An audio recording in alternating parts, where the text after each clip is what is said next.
उतना सुंदर नहीं होता, बदसूरत नहीं होता, लेकिन इतना सुंदर नहीं होता, है ना। ऐसे ही जो है पक्षियों में भी है और पशुओं, जो पशु होते हैं ना उनमें। तो इसका कारण कोई बताएगा क्या? लगता है हमको ऐसा कि या तो मानव के साथ ऊपर वाले ने अन्याय किया है या फिर पशु पक्षियों के साथ किया, किसके साथ किया। लेकिन हम बाद में जब जानेंगे ना इसको, तो आपको अपनी सुरक्षा करने में वो सक्षम होता है, ठीक है ना। और जो पशु और पक्षी होते हैं, बहुत सारे जो मांसाहारी जो है, टाइगर है और लायन है, इनको छोड़ दो आप। बाकी उसके अलावा जो पशु होते हैं, पशु और पक्षी, तो उनमें क्या होता है कि नर सुंदर होता है। वो इसलिए सुंदर होता है नर। मादा के ऊपर क्या जवाबदारी रहती है? अंडे देना। घोंसला बनाता है कौन? नर, या दोनों मिलकर बनाए। और अंडे देगी कौन? मादा। तो उस पर क्या जवाबदारी होती है मादा के ऊपर? कि अपने वंश को बढ़ाने की।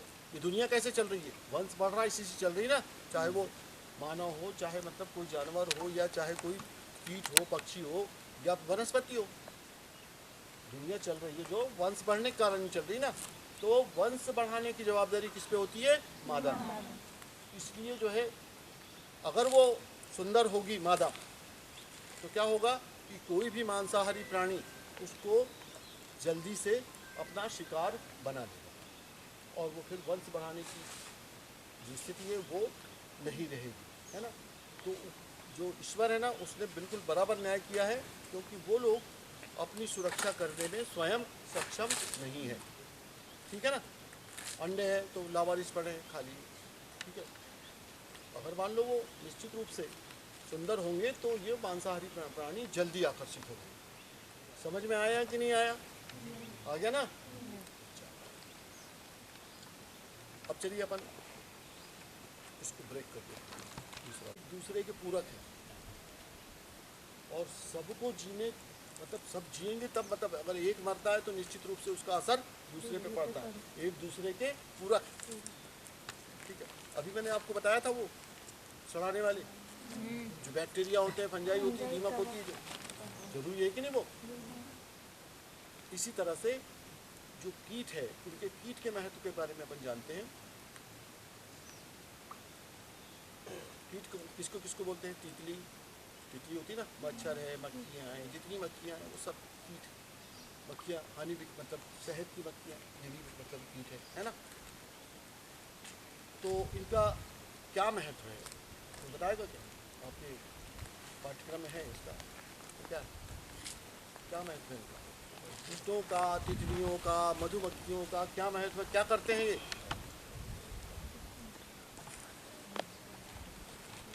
बोलो, निसंकोच बोलो, अगर गलत हो जाएगा तो कोई दिक्कत नहीं। बोलो, बोलो जल्दी बोलो, क्या करते हैं वो? और क्या करते हैं? तितलियां हैं, कीट है, मधुमक्खियां, और क्या करते हैं? फूलों का और क्या करते हैं? नहीं बता पा रहा। कोई कोई बताएगा क्या? नहीं। अरे देखो भाई, आपको पढ़ाया जाता है, परागण जानते हो आप लोग? एक परागण जानते हो कि नहीं जानते हो? परागण यानी पॉलिनेशन। दुनिया में जितनी भी वनस्पतियां हैं, उनका परागण, उनका 75% वनस्पतियों का परागण कौन करता है? वो कीट करते हैं। अगर वो कीट नहीं रहेंगे तो वो वनस्पतियां नहीं रहेगी, ठीक है ना। तो कीट करते हैं परागण, और उसमें कीटों में मधुमक्खियां भी आती है। लेकिन ये कीट जो है कम हो रहे हैं। क्यों कम हो रहे हैं? कि हम मार डाल रहे हैं उनको, सीधे सीधे कीटनाशक डाल के मार रहे हैं ना। इन कीटों में जो है क्या होता है, इनकी जीवन चक्र चलता है, लाइफ साइकिल बोलते हैं जिसको। कैसे चलता है, कैसे होता है? एडल्ट होता है, जो जैसे तितली हुआ एडल्ट, या मधुमक्खी हुआ। अगर ये समाप्त, जिस दिन समाप्त हो जाएगी उस दिन पूरी दुनिया समाप्त हो जाएगी, है ना। तो उस समय क्या हुआ था कि उतना समझ नहीं पाए, तो धीरे धीरे उसको समझे कि आखिरकार ऐसा किसी ने क्यों कहा, क्यों लिखा, क्यों इस पेपर में आया, ठीक है ना। तो वास्तव में ये बिल्कुल सही बात है। कीटों की बात समझ लिए, है ना। अब कीट मान लीजिए, जैसे हमारी जनसंख्या बहुत ज़्यादा बढ़ रही है, तो ईश्वर ने क्या किया कि उसको बैलेंस करने के लिए उसके पास में बहुत सारे तरीके हैं। कोरोना ला दिया, कोरोना आया था ना, तो और भी कुछ ऐसा करते रहेगा। तो ईश्वर को कभी भी किसी की अति बर्दाश्त नहीं है, ठीक है ना। इसी तरह अगर कीट बढ़ते हैं, कीट अगर बहुत ज़्यादा बढ़ने लग जाएंगे तो क्या होता है, उसके लिए क्या बने, उसको बैलेंस करने के लिए, उसको संतुलित करने के लिए क्या बनाया है ईश्वर ने, कीट को बैलेंस करने के लिए। कोई बताओ भाई जल्दी। बिल्कुल निसंकोच बोल दिया करो। किसने बोला? पक्षी। बिल्कुल सही, पक्षी। और ये मेरी तरफ से एक चॉकलेट। पक्षी कीट को बैलेंस करने के लिए, कीटों को बैलेंस करने के लिए पक्षी है, पक्षी खाते हैं कीटों को, ठीक है ना। इस प्रकार से जो है कीट हमारे पक्षियों के कारण बैलेंस होते हैं। मधुमक्खी की बात कर रहे थे अपन। मधुमक्खी भी, मधुमक्खी की दुनिया में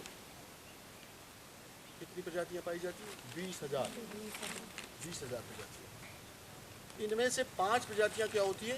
शहद उत्पादित करती, शहद बनाती है, ठीक है ना। तो बड़ा हमारा जो छिंदवाड़ा जिला बहुत ही ज़्यादा सौभाग्यशाली है। ये जो 5 प्रजातियां हमारे यहाँ पर पाई जाती है, ठीक है ना। सामान्य रूप से 4 प्रजातियां हर जगह है, लेकिन जो एक प्रजातियां है वो, एक प्रजाति वो दुर्लभ है, वो पाई जाती है। जैसे कि महादेव की पहाड़ियाँ है, सांगा केड़ा है, ढेला खारी है, या फिर इधर अम्बाड़ा वगैरह हैं, इस तरफ में अपने सौसर तरफ में अम्बाड़ा, इस घने जंगल है ना, वहाँ पर पाई जाती है। अब देखिए 5 प्रजातियाँ कौन सी है। सबसे बड़ी तो आगिया हो गई। आगे देखियो ना, आगिया कहाँ लगती है? जैसे ये पत्थर की यहाँ करा रहे हैं, इनमें बड़े बड़े जो बिल्डिंग रहती है उनमें लग जाती है, बड़े बड़े ऊंचे पेड़ रहती है उनमें लगती है ना। तो ये आगिया है। आगिया जो है, जो इसका जो छत्ता है ना, इससे लगभग 3 किलो से लेके 60 किलो तक शहद निकलता है। लेकिन जो हमारे यहाँ पाई जाती है इतना शहद नहीं निकलता इसमें। 3 किलो से 5 किलो या 10 किलो ऐसा निकलता है। उसके बाद में कौन सी आई? सतपुड़िया, जो ओले झाड़ों में रहती है और ज़मीन के अंदर रहती है। ओले झाड़ों में और ज़मीन के अंदर, ठीक है ना। इसमें 7 पुड़ी यानी 7 खंडे होते हैं, है ना। और जहाँ अगर इसको जगह ज़्यादा मिली तो ये 20 खंडे भी बना लेती है, ठीक। और शहद 15 से 20 किलो निकलता है इसमें। पीली पीली छोटी, थोड़ा सा आगिया से छोटी मक्खी होती है, काटती है तो उतना ज़्यादा सूजता नहीं है और दर्द भी नहीं होता, ठीक। उसके बाद में आई मोरस। मोरस बोलते ना, तो मोरस हमारे बाड़ियों में लग जाती है, कहीं पर भी लगती है। लेकिन अब मतलब जैसे पहले 100 लगती थी बाड़ियों में पूरे गांव में, तो अब 2 या 3 लगती है, ठीक है ना। वो भी कम हो गई, ठीक है ना, बहुत ज़्यादा कम हो गई। ये आधा किलो से 1 किलो या 1 पाव से लेके 1 किलो 1.5 किलो तक के शहद निकालती है, बड़ा कर सकता है, ठीक है ना। फिर उसके बाद में आते हैं, एक बड़ी कोथी होती है। तो बड़ी कोथी ही दुर्लभ है, जो मतलब जो घने जंगलों में पाई जाती है। बड़ी कोथी ये रहती है, ओले झाड़ों में रहती है, और जितना उसको पोलापन मिलता है उतने में वो अपना वो जो कंधा बोलते हैं ना उसको, वो शहद उतना मतलब बना देती है। तो 1 से 1.5 किलो 2 किलो तक के शहद इसमें निकलता है। इसका शहद सबसे ज़्यादा महंगा होता है, करीब करीब 20,000 रुपये किलो तक भी बिकता है इसका बड़ी कोथी का। उसके बाद में आती है छोटी कोथी। छोटी कोथी भी पोले झाड़ों में रहती है, और उसमें 50 ग्राम से 100 ग्राम शहद निकलता है, ठीक है। और इसका जो स्वाद होता है ये खट्टा मीठा होता है, छोटी वाली का। मैं गांव का रहने वाला हूँ। मैंने जो है सतपुड़िया निकाला हूँ दोस्तों के साथ, मोरस भी निकाला हूँ, तोड़ा हूँ, मतलब तोड़ते हैं, फिर छोटी वाली कोथी भी निकाला हूँ, लेकिन बड़ी कोथी नहीं, ठीक है ना। तो अब देखिए कि ये जो मधुमक्खियाँ हैं जो परागण करती है, इसमें इनका सबसे ज़्यादा रोल है, ठीक है। और जितनी भी मधुमक्खियाँ हैं, जो छोटी मधुमक्खियाँ हैं, वो उनका घूमने का दायरा, यानी पराग लेने का दायरा जो होता है कम रहता है, 1 किलोमीटर, आधा किलोमीटर।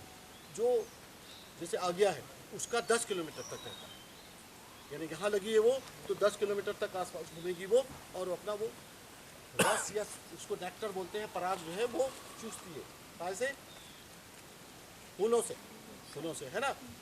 तो जब वो पराग चूसती है तब क्या होता है कि अगर उनमें कीटनाशक डला हो तो उसको भी चूस लेती है, वो मर जाती है। इसलिए वर्तमान में आज के समय में मधुमक्खियाँ, मेरा ख्याल है कि 100 में से 10% या 5% बची। तो निश्चित रूप से जिस दिन मधुमक्खियाँ समाप्त हो जाएगी उस दिन हमारा पूरा जीवन भी समाप्त हो, ठीक है ना। तो मधुमक्खियों के बारे में बताया मैंने, कीटों के बारे में, इनका महत्व भी बता दिया मैंने, है ना। अब बताते हैं आपको पक्षियों के बारे में। पक्षी हमारे लिए क्या क्या करते हैं? सबसे पहला तो फायदा उनसे क्या है कि कीटों को खाते हैं, कीटों को बैलेंस करते हैं। फिर उसके बाद में बीजों को फैलाते हैं, बीज खाते हैं, फल खाते हैं, बीज अपने विष्टा के साथ में कहीं कहीं छोड़ देते हैं, है ना। जैसे कि बरगद के फल है ना, अंजीर, बरगद, अंजीर, गूलर, उमर जो होता है ना वो, और क्या पीपल, इनके फलों को या इनके बीजों को वो फैलाते हैं। देखिए जैसे ये सागौन है, सागौन के बीज यहाँ गिरे या कोई भी झाड़ है उसके बीज अगर उसके नीचे गिर जाए और वही उग जाए तो क्या होगा? क्या होगा जल्दी बताओ भाई, जी पाएंगे वो? क्यों नहीं जी पाएंगे? पत्ते। चलो अचार का पेड़ है, अचार के बीज एक ही जगह गिर गए और सब इकट्ठे उग गए तो क्या होगा? देखिए उनका प्रकाश के लिए झगड़ा होगा, उनका पोषक तत्व के लिए झगड़ा होगा, उनका पानी के लिए झगड़ा होगा, और उनमें से उनका झगड़ा ऐसा होगा कि सब मर जाए। तो इसलिए बीज मतलब जो है उनका फैलाना बहुत जरूरी होता है। तो प्रकृति ने क्या बनाया है बीज को फैलाने के लिए? जैसे हमारे ये सुकरा होता है ना, यहाँ लगता है ना, तो हम ले जाके जहाँ हमको पता लगता है वहाँ फेंक देते हैं। गोखरू होता है, लग जाता है, उसको हम फेंक देते हैं। भैंसों की जो चमड़ी होती है और भी मवेशी की चमड़ी, उसमें लग जाते हैं, वहाँ फेंक देते हैं। तो ये चल तो नहीं सकते ना, बीज चल नहीं सकते, जबकि इनको बहुत दूर दूर उगना बहुत जरूरी है ना। तो इसलिए ये प्रकृति ने इनको फैलाने, कुछ तो जैसे अकोना का है तो अकोना के उसमें रहते ना, वो जो बीज निकलते उनमें पंख टाइप के रहते हैं, उड़ते रहते हैं, तो हवा से भी ये बीज फैलते हैं। ठीक है, तो पक्षियों का क्या रोल है? एक तो कीटों, जो सबसे महत्वपूर्ण रोल है कीटों को बैलेंस करना, और वो भी आजकल मर रहे हैं। क्यों मर रहे हैं? जो हम कीटनाशक डालते हैं, वो अनाज खाते हैं या कुछ फल खाते हैं तो वो फिर उनके अंदर जाता है और वो मर जाते हैं। तो उनको भी मतलब जो बचाना बहुत ज़्यादा आवश्यक है, कीटों को भी बचाना बहुत ज़्यादा आवश्यक है, मधुमक्खियों को भी बचाना बहुत ज़्यादा आवश्यक है। ठीक है ना। अब अपन अंतिम, इसके बाद अपन चलेंगे, मैं थोड़ा सा मतलब शॉर्ट में बताऊंगा इसको क्योंकि थोड़ा सा लंबा है। जी के खेत में दुपट्टा ओढ़े खड़ी थी, बहुत ही सरल है। हाँ, दाढ़ी वालों छोकरों हाथों हाथ बिकाए, दो आंखें पर दिखे नहीं, लक्ष्मी को भी भाई। हाँ बोलो। नारियल है ना, हाथ उठाना है, दोनों को पुरस्कार। ग्रुप नंबर 1, तौर पे जो समुद्री जीव जंतु है उनके लिए भी ये बहुत महत्वपूर्ण भोजन है। ठीक है ना। ग्रुप नंबर 1 चांदपुर से चलकर आई, नागपुर में मारी गई। बिल्कुल सही जवाब। उनका क्या रोल है, क्या भूमिका है? जितनी भी वनस्पति है, चाहे वो छोटी हो चाहे बड़े पेड़ हो, जितने भी जीव जंतु, चाहे वो अमीबा हो या छोटा सा कीड़ा हो या फिर शार्क जैसी मछली हो, सब लोग एक दूसरे के पूरक हैं और सबको जीने मतलब सब जिएंगे तब, मतलब अगर एक मरता है तो निश्चित रूप से उसका असर दूसरे पे पड़ता है, एक दूसरे के पूरक। ठीक है, अभी मैंने आपको बताया था वो सड़ाने वाले जो बैक्टीरिया होते हैं, फंजाई होती है, दीमक होती है, जरूरी है कि नहीं वो। इसी तरह से जो कीट है, उनके कीट के महत्व के बारे में अपन जानते हैं। कीट को किसको किसको बोलते हैं? तितली, तितली होती है ना, मच्छर है, मक्खियाँ हैं, जितनी मक्खियाँ हैं वो सब कीट है। मक्खियाँ हनी भी मतलब शहद की मक्खियाँ, ये भी मतलब कीट है ना। तो इनका क्या महत्व है, तो बताएगा क्या? आपके पाठ्यक्रम में है इसका क्या महत्व है कीटों का, तितलियों का, मधुमक्खियों का क्या महत्व है, क्या करते हैं ये?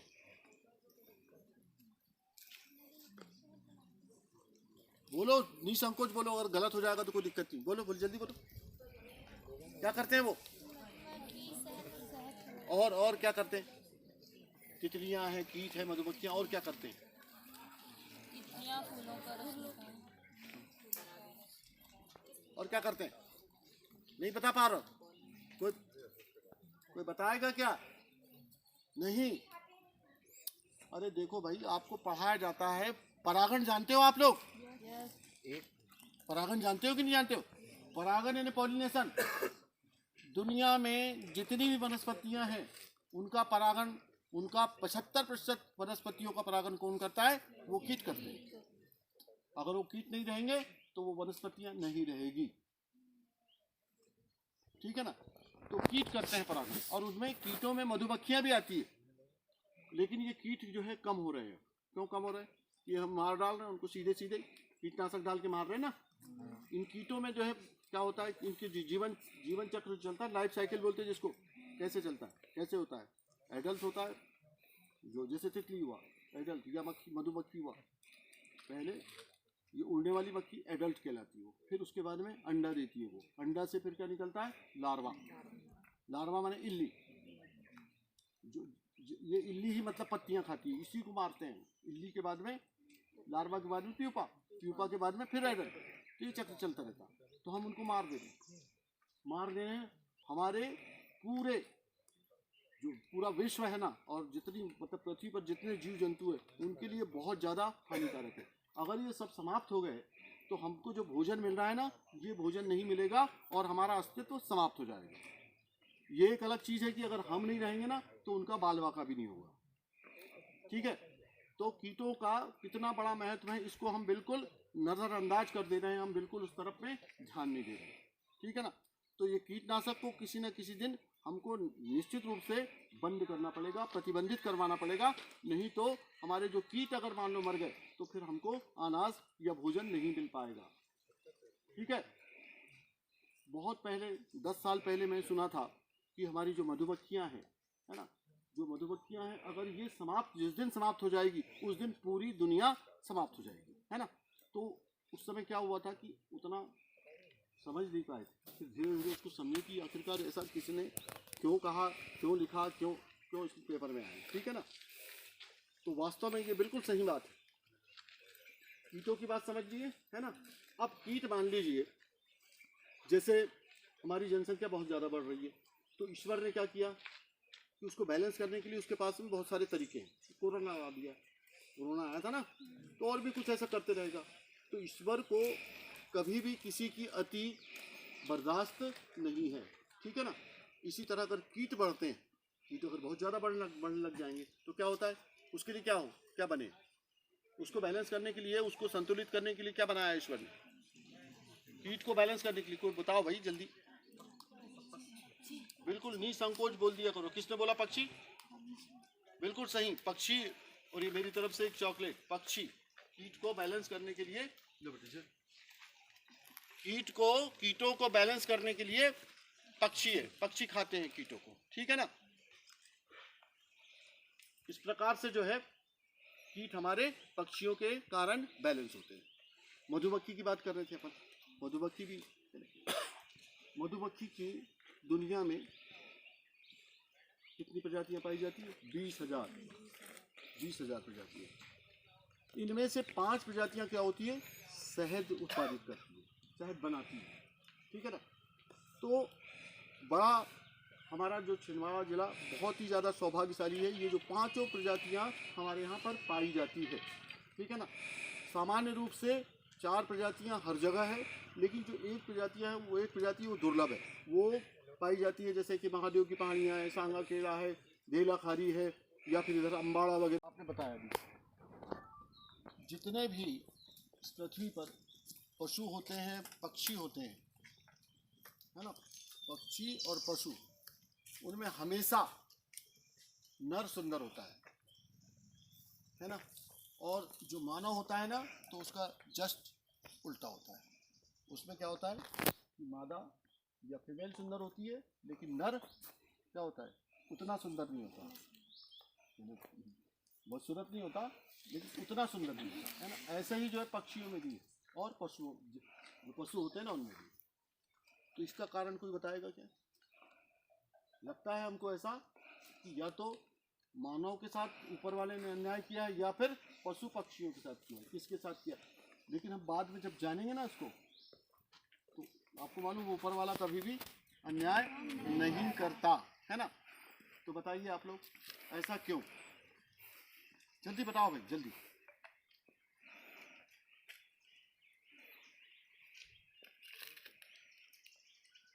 नहीं बता पा रहे।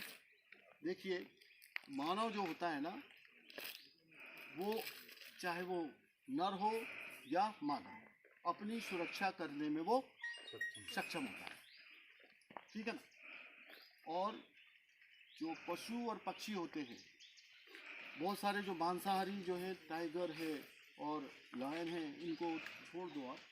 बाकी उसके अलावा जो पशु होते हैं, पशु और पक्षी, तो उनमें क्या होता है कि नर सुंदर होता है। वो इसलिए सुंदर होता है नर।